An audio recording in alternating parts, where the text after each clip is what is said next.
Hi everyone, thank you for joining today's webinar. Before we start, we would like to share two reminders for today. First, all attendees are on mute. If you have a question, you can always submit your question from your question mark box. You can find a question mark box on your toolbar. Second, right after the webinar ends, a quick survey form will pop up on your monitor. If you have a request of demo, quote, or further information, you can submit your request through the survey form after the webinar. Now, let me introduce today's speaker. Today's speaker is Dr. Karen Rowland-Yale, Senior Vice President, Client and Regulatory Strategy at Satara. Since 2002, Dr. Karen Rowland-Yale has led projects related to the extrapolation of in vitro data to predict in vivo pharmacokinetics in humans. This has included development and implementation of the models into Sunset Simulator.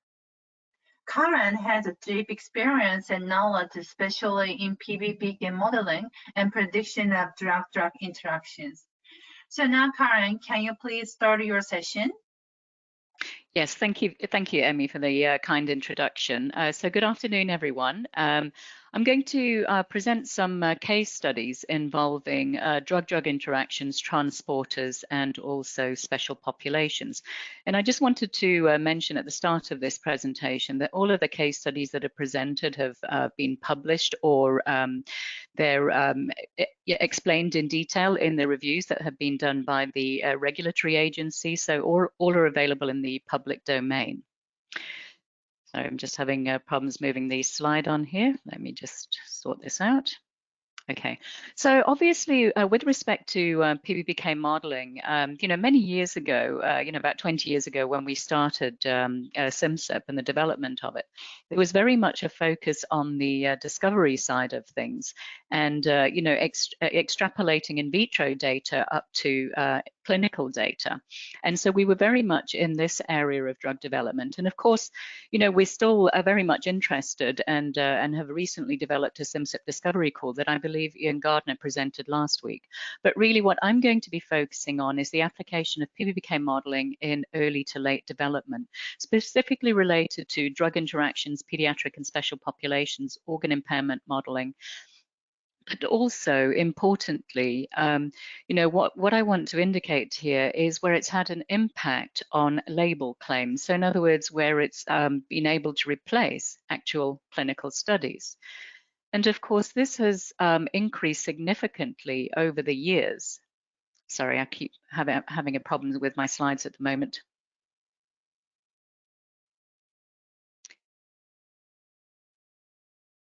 Right, okay. So this has been, so this slide here is showing the impact of PBPK modeling on the drug label. So in other words, where PBPK modeling has been used in lieu of clinical studies. Now, obviously, I can't take you through all of these, but it's just to show you the impact that it's having in the different therapeutic areas. And you can see here that there are rare diseases, oncology, CNS, infectious diseases, and so on and so forth. But obviously, the largest area where it's having an impact is in oncology, as you can see here. So in terms of the FDA, the impact that it's having there, this was a paper that was published in the Journal of Clinical Pharmacology, and it talks about specific examples of PBPK modeling that have been, obviously developed and used to inform the label. And I think it's interesting to note here, you can see that there's a significant increase in the proportion of the submissions that actually include PBPK, as we can see here, more recently in 2019. So this publication here covers the submissions that were done in 2018 to 2019. And as you can see, 40% of submissions to the FDA include PBPK. I think it's important to notice the areas. Obviously, we know that it's had a huge impact on drug-drug interactions and informing the label there. But importantly, as you can see here, we've got the DDI enzymes, which reflects 40% of the submissions. But 16% for transporters. And also you can see the other areas of interest here relate to populations. So that's, that's quite important. But really it's this area that I just want to comment on, DDIs and transporters and DDI enzymes. And I think one of the main reasons that we've seen an increase here is that I think we've got a much better understanding, I think, of the in vitro tools and in vitro systems that allow us to generate the relevant data, but also in terms of the PBPK modeling as well, better understanding how we can incorporate these transporters. And one of the things that I wanted to draw your attention to really is the importance of the human mass balance study. There are an increasing number of examples, of metabolically stable drugs that have reduced metabolism compared to the older drugs that have been very well studied. And that means that they're more susceptible to transport. We seem to have more BCS class 2 compounds and 4 compounds. And of course, what this means is that if we've got transporters and CYP enzymes involved, then it becomes very important to try and elucidate the relative contributions of each of these so that we can actually, perform the relevant clinical DDI studies, but important, be able to extrapolate and predict accurately. And so I think this is really, one of the things that I've seen increasingly, with consultancy examples is that, typically if you see any indication of CYP3A4 mediated metabolism, typically a clinical DDI study with a strong CYP3A4 inhibitor would be performed. But then what happens is that we get the results from the clinical DDI study and we see that in fact there may be a small contribution of 3A4, and then you have to go back to the drawing board to try and figure out what are the key mechanisms that are contributing to the clearance of the drug. And I think this is where, the human mass balance study is really important. And this is an interesting publication by, the EMA regulators, where they talk about the fact that even though it's a requirement for regulatory submissions, many companies still don't perform this study, or certainly to the extent that they require. And of course, as we can see in this diagram here at the bottom, it gives you a very good indication of how the drug, is eliminated into the urine, feces. And importantly, we can, especially if you have metabolite formation as well, the mass balance study can potentially provide a lot of information and can be used actually to inform PBPK models. I think especially in the current environment, when we have drugs that are metabolized by CYP enzymes and transporters. So this was a publication that Karthik Venkatakrishnan and I wrote a couple of years ago. It's a perspective. And what we're talking about here is the fact that, physiologically based models, they can act as enablers of precision dose medicine. So what we're saying here is that the detail that they can give you to actually inform a PBPK model can be quite significant. And so if we have a look at this, triangle here, what we're saying is that when the results become available from, human mass balance study, and you've got the in vitro metabolism and in vitro transporter data, as a starting point, you could develop a PBPK model and then use your clinical DDI studies to actually verify the model and generate a robust high-fidelity PBPK model that can be used to inform the drug-drug interactions.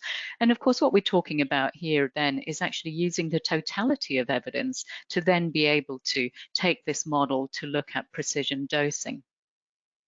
One of the examples that we explained in this perspective, and also was presented in the JCP paper by the FDA, was this example here, voxelotor.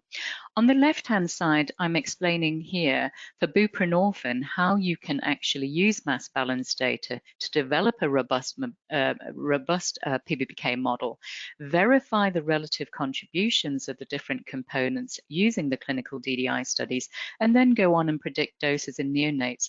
But it's this example here on the right-hand side that I really want to focus on here and talk about the impact that the mass balance data had. And in this particular case, you can see that at the time of the model development, there were no clinical DDI data available, only mass balance data based on oral formulation and in vitro metabolism data.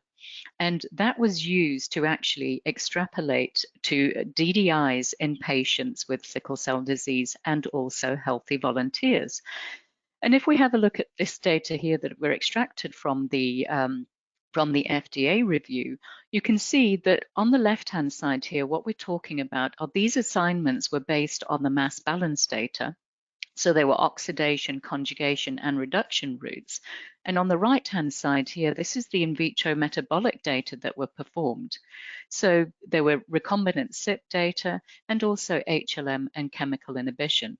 So what we did at the time was try and decide, using the mass balance data, what the relative contributions of the pathways were, or the main clearance mechanisms, and then assign the CYP and also UGT-mediated metabolism to each of these components. So we were able to come up with a best and worst case scenario and assume different amounts of the contributions of 3A4 based on the in vitro and mass balance data. And in fact, this model that was developed was then used to inform the label and give a range of potential increases that you can actually get based on the range of in vitro FM values that were calculated. So I think this is a really example, but the point I'm trying to make here is the impact that the mass balance data could have here. The next example that I'm going to present is Neratinib. So I've just got a couple of slides on this data here. And these data were shared at a meeting last year, at a DDI meeting in Marburg Castle, with the permission of the sponsor. But what I'm trying to get at here is that we seeing this more and more often, where we have a number of substrates that are metabolized by CYP3A4 to a small degree. PGP has been identified as a significant contributor in vitro, also BCRP. But then the problems that we have here is when we're trying to develop a model is we have to try and figure out how much of the drug was absorbed, how much was metabolized in the gut. If it's a PGP substrate, how much was effluxed? And then, of course, we have to consider then in the liver, how much is metabolized and how much is effluxed into the bile potentially by PGP and BCRP. So it can become quite complex, the models that we have to develop. And we have to consider how we elucidate these relative contributions. In this particular case, a single clinical DDI study was performed with ketoconazole. And the Cmax and AUC ratios were about 3.3 and 4.4, and there was a small change in half-life. So this is telling us that most of the interaction occurred in the first pass or in the gut wall, because you can see that the Cmax ratio is similar to the AUC ratio, just a very small change in the elimination route here. But what I'm saying is that at this point, a mass balance study was conducted. Also in vitro metabolism data using a number of different scenarios and different cell systems, HLM data and also hepatocyte data were used to actually inform the model. And in this particular case, I think this is one of the few examples whereby you can see from the language in the label that the contribution of PGP in the PBPK model is actually significant. And we were able to elucidate this because of the extensive in vitro metabolism data in hepatocytes, mass balance in vitro, and also mass balance in vivo. And in the label, you can see that there are comments there about moderate CYP3A4 and PGP dual inhibitors. So I think this is really just an important example. So rather than just focusing on DDIs per se, what I wanted to show you here was how I think, that having that mass balance study conducted earlier in the drug development program could give you a lot of important information that can be used to inform the disposition of your drug and, importantly, the clearance pathways in your PBPK model. So now what I'm going to do is move on to PBPK modeling in special populations. That's something, that I have a huge interest in, and obviously the regulators as well. So If I look at this publication here from 2016, it's a publication from the FDA, and what they're talking about is the role of quantitative clinical pharmacology in pediatric approval and labeling. And one of the statements that they made here was that the role of PBPK modeling in pediatric PK is rapidly evolving. But however, they said that, you know, the understanding and state-of-the-art science indicate that there's a lack of established predicted performance of PBPK and pediatric PK prediction. And moving forward, pharmacometrics will continue to play a key role. And this you can actually see in the pie chart that's presented here and was presented in the paper, where what they're showing you is that of all of the submissions that related to pediatric indications, 61% of them included POP-PK modeling. They didn't even indicate or state how many of them included PBPK. But again, what they mentioned was that it should be mainly used in children less than 2 years, or for DDIs, or for dose extrapolation and assessing formulation effects. But really, I think it can be much bigger than that. And so in this particular paper here, this is obviously more recent. The last paper that I was talking about was 2016. This was an update of the analysis from that was published in JCB and presented by the FDA reviewers. But you can see again here that when we're looking at the special populations, specifically pediatrics, that only 9% of the submissions related to simulations in pediatric subjects. So again, even a few years later, these submissions related to 2018 and 2019, we're still saying that only a small proportion of them contain information related to pediatrics. So what my colleagues and I, Trevor Johnson and Ben Small, have been trying to do over the last couple of years is, if you remember from a few slides ago, one of the key statements that was made then by the FDA was that we still don't have enough examples. So what we did was, a couple of years ago, we had a look in the literature to see how many examples there are of publications that contain PBPK modeling and also pediatrics. And there were 181 publications. And what we're showing here is that, over the last few years, certainly, from 2016 upwards, there's been a significant increase in the number of publications. And what we're showing here is the setting. So we have an academic setting, we have a commercial, obviously publications that we or other software providers have actually published, pharmaceutical industry, and also regulators. So this is just showing the setting of the authors and where they come from in terms of the publications of PBPK and also, PBPK and pediatrics. Now, this is also very interesting as well, is that what we're looking at really is the primary application of the PBPK models.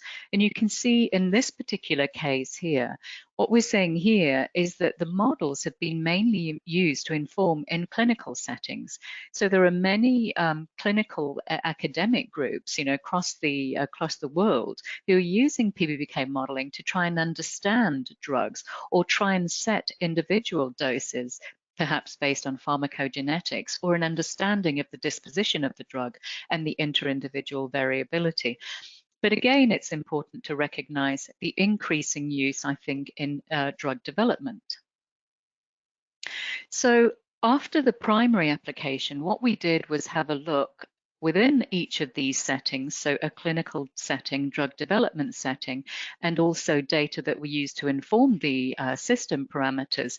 If we have a look at these data sets here, you can see that in terms of when we're looking at the drug development one in the middle, not surprisingly, most of the time when PBPK modeling is being used in pediatric, we're actually using it to look at dose selection, because this is actually a requirement by the FDA and also the EMA regulators, where they've asked you to consider using PBPK modeling in the PIP and the PSP.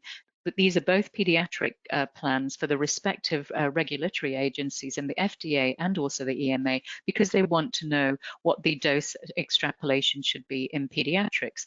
Interestingly, also there's drug-drug interactions, biologics, and also pharmacodynamic applications here. But these are the main areas of application here. Moving on from that, that was examples of showing about applications of PBPK. Again, what we've been trying to do here is because there have been an increasing number of publications over the last couple of years of application of PBPK in drug development, what we did was collate all of these examples that have been published where a PBPK model has been developed and applied, and also where clinical data in pediatric subjects were available to actually verify the model.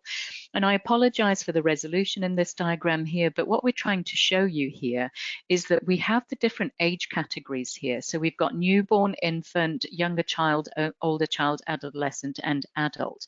And what we're showing here is the number of examples or compounds that are assigned to each of these categories. And not surprisingly, you can see that there are only 3 examples here that where we have data in newborn, but obviously in all of these other areas, importantly, we have a number of compounds there. And so what we were able to do was to collate all of this data and then able to present it together. So we have examples where there are 22 drugs with differing enzymology. So in other words, there were 12 drugs that were mainly metabolized by CYP3A4, but the remaining 10 drugs are mainly excreted renally, or maybe metabolized by UGT or FMOs, or a number of other examples. But what I'm showing you here for the 12 CYP3A4 drugs is but you can see that for the 2, so we've got the different drugs across the top and also the bottom. These are representative of the 12 CYP3A4 metabolized drugs. But also, as we go from the bottom up to the top, we're increasing in age group. And what we're trying to show you here is the prediction accuracy.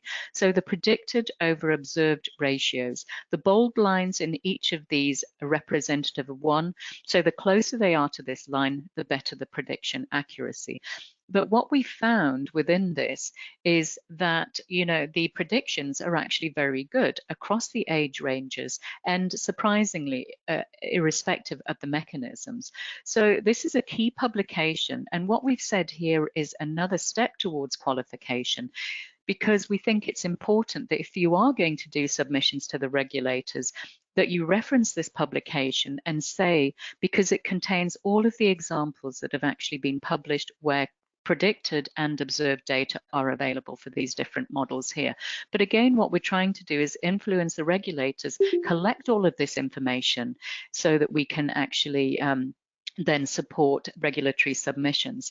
And I think it's important because obviously, the FDA, they've got a number of guidances that they've been releasing over the past few years, and we've been trying to get PBPK acknowledged in each of these guidances. And this is an example here where obviously what the FDA are talking about is general clinical pharmacology considerations for pediatric studies. And I think it was important to note in here that they're specifically saying that modeling and simulation approaches can help, reduce the uncertainty about drug dosing in pediatrics, and that they should be used where possible.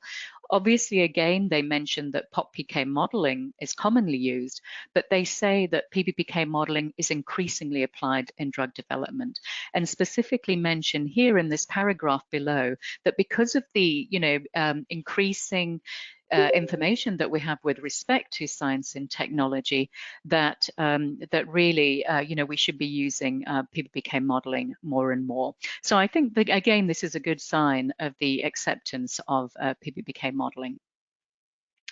So this is the, now what I'm going to do is just show an example here of a neglected tropical disease, of an example of PBPK modeling where it's been applied for a neglected tropical disease and was also used to inform the label.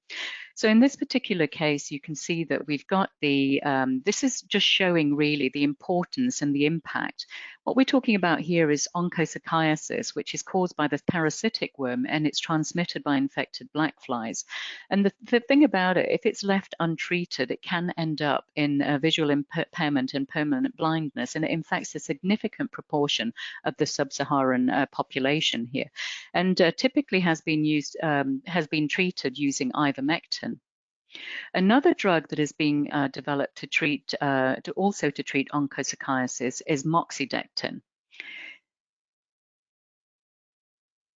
And so it's importantly, it's being used to treat Moxidectin. And you can see here that Moxidectin was detected in the milk of, breastfeeding women following a single 8 milligram dose of Moxidectin. And therefore, and also in a pre-postnatal study in rats, there were adverse clinical signs, including weight loss and also increased mortality in rat pups. And I think, and obviously there were concerns here, and therefore there was a lot of discussion about what advice should be given to women when breastfeeding. But again, it's a balance between efficacy and also safety, data. And so modeling was actually used to help inform this decision. Sorry, I just need to, having problems with the, moving the slide on again. So you can see that this was the data that were collected in plasma and breast milk. On the left-hand side here, the breast milk data is shown by the black dots here. But obviously, this is a data-rich set. Typically in drug development, you wouldn't collect this amount of data. But for this particular example, and for Moxidectin, there were a significant number of data available for plasma and also breast milk. And typically, what is done is that, based on the relative infant daily dose, if that falls below 10% based on WH guidances, then typically the recommendation would be that it's not going to cause toxicity in the breastfeeding infant, and therefore it would be okay to prescribe. But there were obviously concerns in this particular case for Moxidectin because of the rapid increase, the rapid absorption, and the significantly high concentrations a couple of hours after receiving the dose. And therefore, what we did was actually use this information to estimate a typical infant daily dose. And this was done using average milk concentrations, but also worst-case scenario, maximum milk concentration. And here we can see that these were the simulations that were run. So after we estimated what we thought the dose would be based on a mg per kilogram dose, we ran simulations in neonates using the PBPK models and made assumptions about how often breastfeeding occurred. And what you can see on the left-hand side here is this is the typical exposure in adults, and this is the exposure based on worst-case scenario here that you would see in the infants as a consequence of breastfeeding. We assumed a number of different ontogenies because there is a significant biliary clearance component for Moxidectin clearance and also a significant CYP3A4 contribution as well. But what we're trying to show you here was that in the PBPK models, obviously one of the key things that you have to think about in pediatrics for a drug like this that is extensively distributed across the tissues is that this could lead to a very different volume of distribution and very different contributions in the actual individuals. So this is really key. But also, I think it's important to acknowledge that the PBPK component was only one part of the model-informed strategy that was used. And what we're showing here on the left-hand side is the exposures in the breast milk and also the breastfeeding mother. Also, the rat pup data that caused the toxicity, showing that it was actually much higher, and then the levels that we were actually simulating on the basis of the PBPK modeling. And in fact, the decision was made that breastfeeding was not recommended during treatment with Moxidectin, but for only 7 days after treatment. And that was to avoid that initial high Cmax value that you see, but breastfeeding is actually being recommended after that period. So just an important example here, I think, of an application of PBPK modeling in a global health setting, but obviously it's relevant to drugs in development because there's a lot of off-label use of drugs in pregnant women. And this is just showing another example here, really, of how important or how impactful these data can be. There are a lot of models that have been developed, for drugs that are out there that have been extensively verified using clinical DDI data in adults, also investigated based on their CYP2B6 genotype. So what my colleague and I, Jan Pan, did was we took a model that was already available for efavirenz, where the CYP2B6 genotypes had been incorporated. We demonstrated that we could actually capture the exposure in plasma in the breastfeeding mothers as a consequence of their CYP2B6 genotype. And obviously, this is going to have an impact on the level of efavirenz within the breast milk. But we were able to show the exposures in the neonates afterwards as a consequence of breastfeeding and as a consequence of their CYP2B6 genotype. So very important, even though this was, the initial example or the previous example related to global health, what we're saying here is that this approach can be used prospectively for drugs in development. But what I've been talking about there are examples where data are available in breast milk. But what if you don't have that data available? And this is just an interesting publication by my colleague Khaled Abdul-Jalil and his team, whereby what they're showing is that you can predict milk to plasma exposures on the basis of physicochemical data. And then once you have that simulated profile in breast milk, that can be used to extrapolate to an infant daily dose. So this is just like an emerging area, a huge amount of interest in this area from the regulators, and Khaled and his colleagues have been presenting and publishing quite a lot of data on this for a number of different models.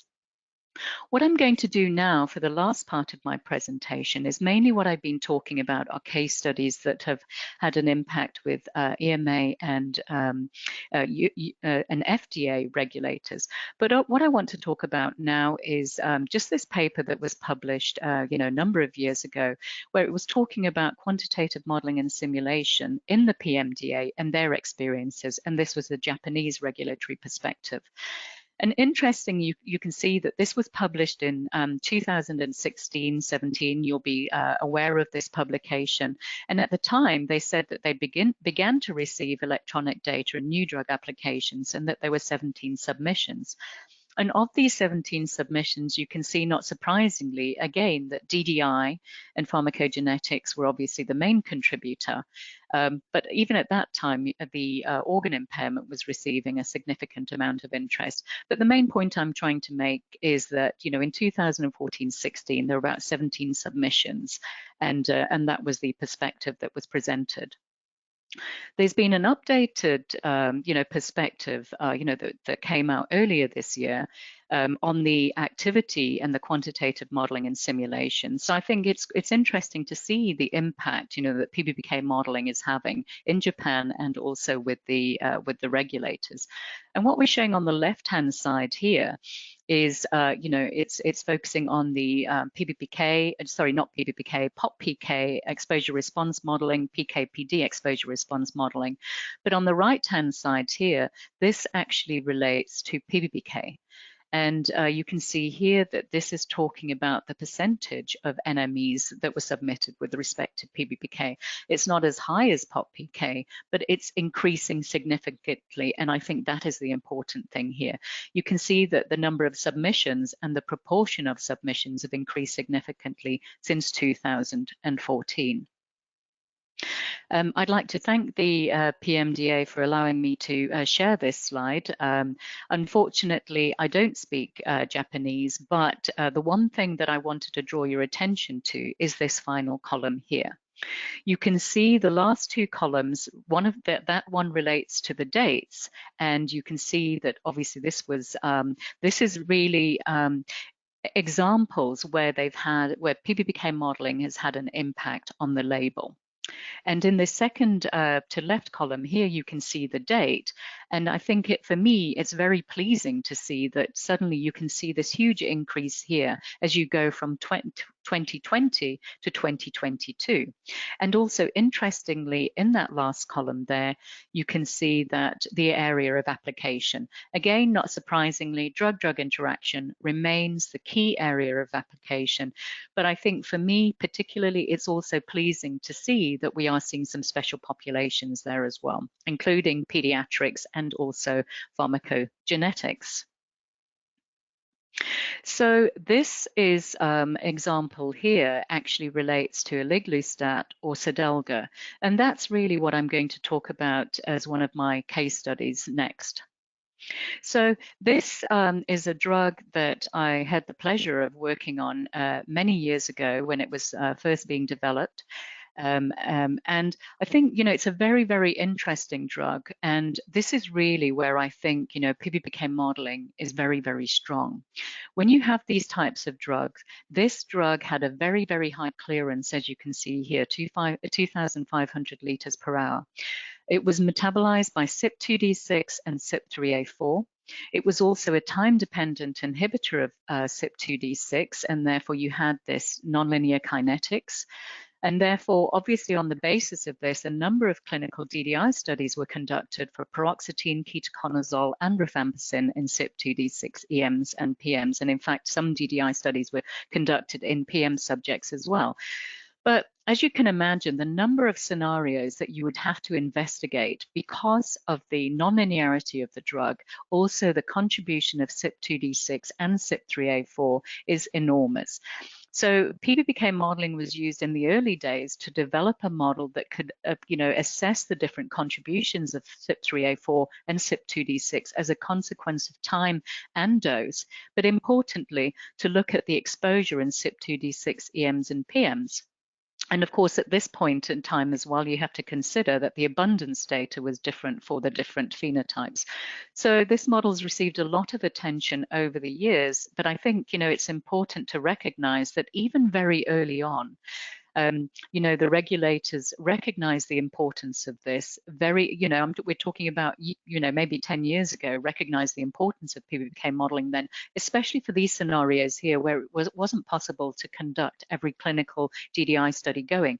And in fact, there are 12 instances here where the model was used to predict in CYP2D6 EMs, IMs, and PMs an impact on the label, certainly with respect to the different genotypes and phenotypes, and also the drug-drug interaction liability. More importantly, I think recently, is this publication that came out as well. And very interesting because in this particular case, as you can appreciate, in both hepatic and impairment subjects, we get a significant decrease in the CYP enzymes. We get increases in fraction unbound, depending on whether it binds to AGP or whether it binds to protein binding. But the point I'm trying to make here is that in addition to the pharmacogenetics, the nonlinearity, on top of it, we have this disease effect now where we've got hepatic or renal impairment, and therefore we have to model that. And even though I think most of the regulators, whether we're talking about the EMA, the PMDA, or the FDA, are still being quite conservative with respect to organ impairment. I think in this particular case, you can see that that PBPK modeling was used to inform the label for organ impairment, to inform in different phenotypes, and especially in the situations relating to DDI. So this is a very, very important publication. And this really speaks to what my colleague and I were trying to get to a couple of years ago, is that we know that the PBPK models for organ impairment can have an impact. But I think, it's probably a bit early to say at this point in time. In drug development, if we have a PBPK model that we've developed and verified in healthy adults, even with a lot of clinical DDI data, I think it's still early days to say, right, we've got these organ impairment models. We want to waive all clinical studies. We're not there yet, but I think PBPK modeling can be used, in scenarios where we may have some clinical data, either in moderate hepatic impairment or moderate renal impairment. But what we're trying to show here is that we should be using the totality of evidence, using all of the data that we have available. But what we're saying here is that what about starting with this approach here where you have a PBPK model? It can be used in early development to help optimize study designs. And it can also maybe help expand inclusion criteria for renal impairment studies and also utilize POP-PK data at this point. If it's supported by data from POP-PK analysis or a dedicated renal impairment studies, maybe a reduced clinical study design, and we can actually verify the results of the PBPK model, then we're saying we should be able to use it, for more complex scenarios. And essentially, this is what was done for the Eliglustat example, where some clinical data were obtained in hepatic impairment and renal impairment subjects, and then it was applied to untested scenarios. But really, what we're talking about in the next case study is where this example has been applied from the word go. And this example relates here to olanzapine and samidorphan. Now, in this particular example here, obviously olanzapine is typically given, it's an antipsychotic drug. And samidorphan is actually also used in the treatment of schizophrenia. But this was a combination drug that was actually developed. And because basically what samidorphan does, it actually mitigates the olanzapine-associated weight gain. So it was a bilayer tablet that was developed where olanzapine was there and samidorphan was also present as well, and in different combinations. And a PBPK model was developed and verified using clinical data that were available, but then was applied prospectively to assess the scenarios in organ impairment. But the point I'm trying to make here was that after the model was developed, there were discussions with the FDA at the time to ask whether they could do reduced clinical studies in order to be able to, and then verify using the PBPK model, and then use the PBPK model to test, in untested scenarios. And in actual fact, what was done was that data were performed. So a renal impairment study was performed in severe renal impairment, and also a moderate impairment, hepatic impairment study was actually performed. These data were used to verify the model, the organ impairment models, and then the organ impairment models were used for untested clinical scenarios. So I think really this is a very, very important example again, and so it's very much in line with the statements that I'm trying to make here. Really, is that with respect to organ impairment, again, what we're finding is that there are an increasing number of examples, increasing number of models that are being accepted by the regulators. But still, it seems that we need to have some clinical data or a reduced study design to verify the models and then apply them in untested scenarios. And of course, this is just showing here the clear application of the PBPK models for this example here for samidorphan, where it states in the label and shows here that based on PBPK simulations, the predicted Cmax and AUC ratios for samidorphan in subjects with severe hepatic impairment were 2.1 and 2.3, and were used to inform the label. And I think also, again, I keep mentioning that it really is important, I think, to share all of these case studies, at a point that is acceptable. And so, say, for example, this IQ initiative here that was performed over the last few years and published in 2020. What happened here is a lot of pharmaceutical companies got together and shared their examples. They ran them through the PBPK, through the SimCip simulator, applied the renal and hepatic impairment models, and then were able to provide feedback. But I think what was particularly important about this analysis is that you can see on the right-hand side that the number of drugs, first of all, is quite high, but also the very varied disposition. You've got some drugs with very low FU values, some drugs with very high FU values. CYP3A4 is involved, but different clearance mechanisms. And I think that's really important, that we're mainly predominantly metabolized by, by CYP enzymes, but you can see that there were varying contributions. And this is really testing the models in these different scenarios. And so this was published a couple of years ago. They've indicated where they think, the models need more work, but I think it's really important to say that the model predictions were actually pretty good, especially for renal impairment. But again, the point I'm trying to make is that we need to get these examples out here, because they do have an impact, I think, on the regulators, because what we're saying then is that if the more examples that we have, the more we can have an impact on these submissions to the regulators. So what I'd like to finish off now by saying is that PBPK, it's increasingly being used for transporter-mediated DDIs. I gave one example there because there are a number of drugs that are metabolized by CYP3A4 and PGP, but also I think have a look at that JCP publication because they talk a lot about transporter-mediated DDIs there. And there are an increasing number of submissions where renal transport is very, very important. And they are accepting them if supported by robust in vitro data.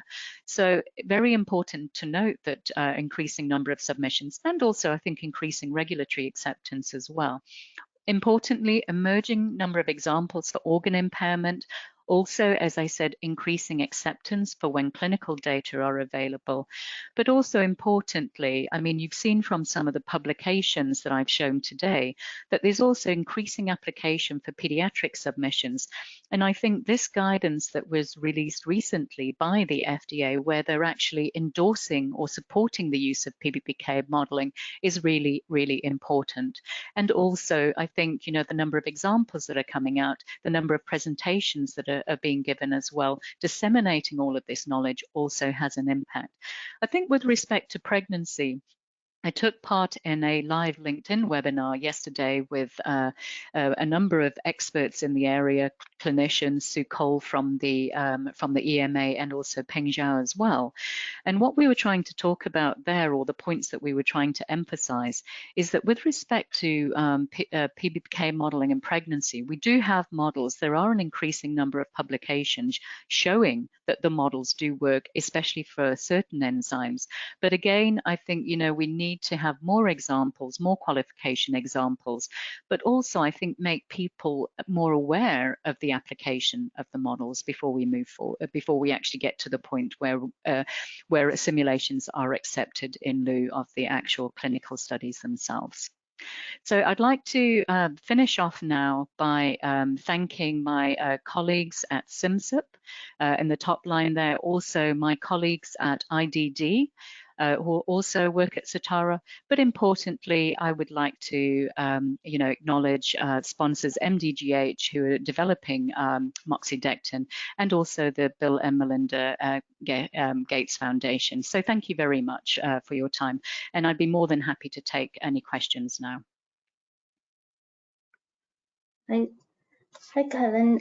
Thank you very much for a very, very interesting presentation. We learned many good examples that we need to learn in depth. So far I have received one question. That is a very interesting question. I'm interested in Neratinib case. You mentioned that PGP mainly contributes to the Neratinib PK. Was the clinical DDI study with ketoconazole only conducted? I would like to know each contribution of CYP3A and PGP, whether the contribution of CYP3A and PGP was separately evaluated by the clinical data.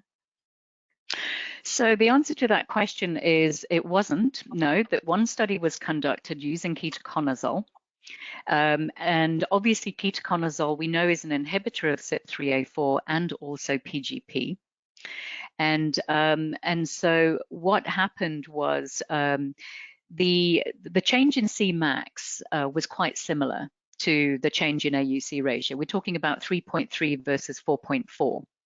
And so there was very little change in the half-life. And that made us think that because of the small change in half-life, that the effect really wasn't on CYP3A4 or was reduced to CYP3A4. And therefore, at that point in time, we said that we think that PGP is important. More clinical studies, a more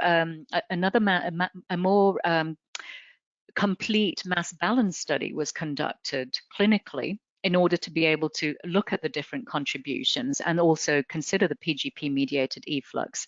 But also in vitro studies as well were also looked at so that we could try and assess the relative contribution to the formation of the metabolites in vitro, and that was used to inform the model. So additional studies were not asked for to try and tease out the PGP and the 3A4. It was accepted on the basis of the modeling. And I think the interesting thing, to go back to the original part of the question, I would say that the CYP3A4 and the PGP, the contributions were approximately equal. Typically, we would expect the CYP3A4 to be the main player and see some contribution from PGP. But the model that was actually developed and was able to capture both the rifampicin data and the ketoconazole data, what we looked at there was, assigning it's approximately equal contributions. And what we were able to do with the model then was obviously exclude CYP3A4 or PGP and have a look at the impact, and that was the way that it was done to actually inform the label. Thank you. So the additional simulation gave some information about the contribution of the PGP and CYP3A4, not by Yes. the clinical study. Yes, that's right. So I think the other thing to say as well is that there was one example that that we're busy writing up at the moment. I can't speak to the actual names and things, but I think what is interesting is we're seeing an increasing number of these drugs where we've got BCRP, PGP, and 3A4. And then typically what the regulators have been asking for is, can you conduct, obviously we don't do ketoconazole studies anymore, it's itraconazole, but then may ask for a single dose cyclosporin study. And then, to try and tease out the PGP or BCRP component. But what we have been doing with the models is when the mass balance study is conducted, we can gauge, we have to make assumptions about whether there was efflux at the intestine or efflux at the liver. But the point I'm trying to make is that we can develop a number of different models and make recommendations or make assumptions about the different contributions of 3A4 versus PGP versus BCRP, and continue with the model development. And then as we get clinical DDI data, we can then start excluding some of the models. And so a number of submissions that, I've been involved in, we've actually included 4 models where we've said this is the model that we think is the right one based on the clinical data that have been generated. But we have investigated these other models and then we've put those in an appendix, because I think it's very important to show the regulators what assumptions you've made, all of the different scenarios that they've looked at, because otherwise they may think that you've just gone for one scenario that fits all of your data and basically that you want to push forward. But yes, I think increasingly, I think modeling and simulation is increasingly used to support these, because the problem that we've got with conducting clinical studies is that if you've got a number of components that are contributing, you could only see clinically a 1.3 or 1.5-fold increase. If you do a PGP study, perhaps with cyclosporin, or you try and tease out the different components, you're only going to see a small amount clinically. Whereas really what the regulators are interested in is the worst case scenario. If you inhibit every mechanism, what potentially is the worst case scenario? And with modeling, what we can do is assess all of these other scenarios here and say that, that's the best case scenario, that's the worst case scenario. And we think with PGP inhibitors, this is what you're going to get. And with CYP3A and 4 inhibitors, that's what you're going to get. Thank you. So this is a similar case that you talked about, the book 02, the mass balance, from mass balance study. From the mass balance study, the worst case and best case was best case and worst case model was developed, and yes. DDI was simulated. Yeah. Yes, exactly. So basically, what I'm showing here is, can you still see my screen? Yes. Yes. So if we have a look at this plot here, this is typically what we're seeing now, where we don't know what the FA is, we don't know what the FG is, we don't know what proportion of PGP is effluxed, and we're unsure about the 3A4 versus PGP in the gut, and we're unsure about the 3A4 versus PGP in the liver. Even if we conduct clinical studies, say if we have a clinical study with ketoconazole or itraconazole nowadays, and we have a study with an inducer, and then we conduct a study with cyclosporin, to try and tease out the PGP component. We're still not going to be able to sort out all of these aspects and assign, exclusively to the intestine or to the liver. And therefore, what I'm saying is that this is really where I think modeling is very important, because you can then make assumptions and say, we think that this is the best case scenario based on the data and the clinical data. This is actually, but the model could actually be one of 4 different scenarios. So this is where I'm saying the mass balance data are good initially, because you can set those constraints, use the in vitro data to inform that model, then do your clinical study that can then say, okay, well, we get this interaction, we think it's more looking like maybe that model there.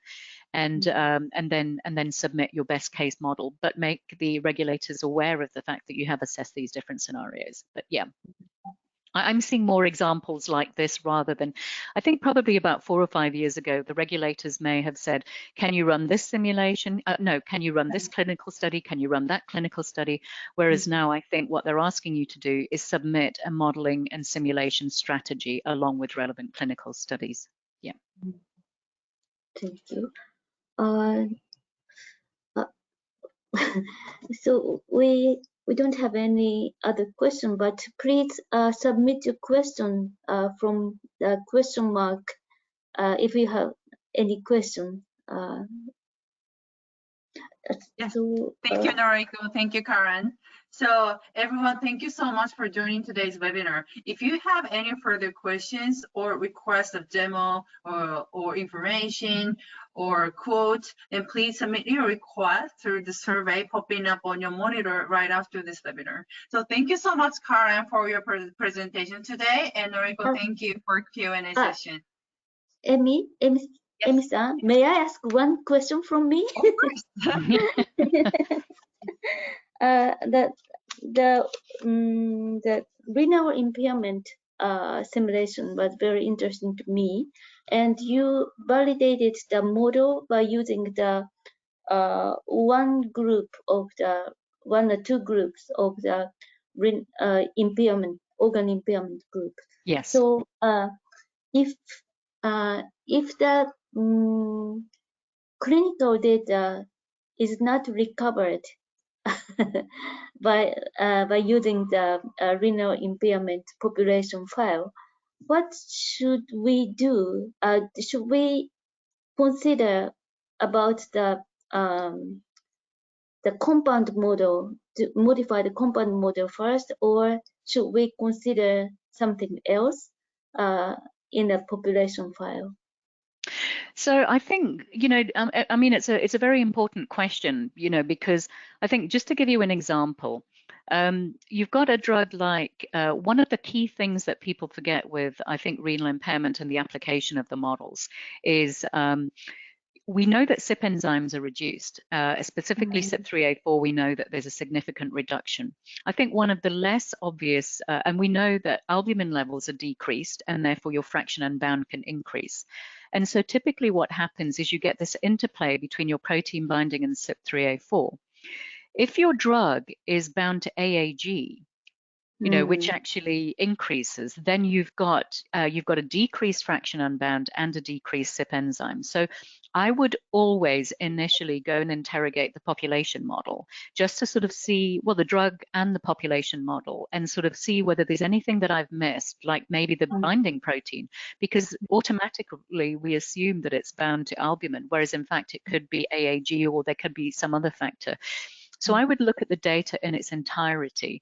I think the problem is that, many times or often, people say, they run the simulation and say it doesn't work. you know, and therefore the models are no good. But I think it's always important to interrogate the assumptions that are used in the model. And so I would have a look at the population and also revisit the compound file development as well. Thank you very much. Okay. Emi-san, please. Thank you. Thank you, Karen. Thank you, Narayan. Thank you very much. Yes, and thank you everyone for your attention. You have great evening and you have great day. Thank you so much for today's webinar. Okay, Thank you. Thank you. Goodbye. Thank you. Goodbye.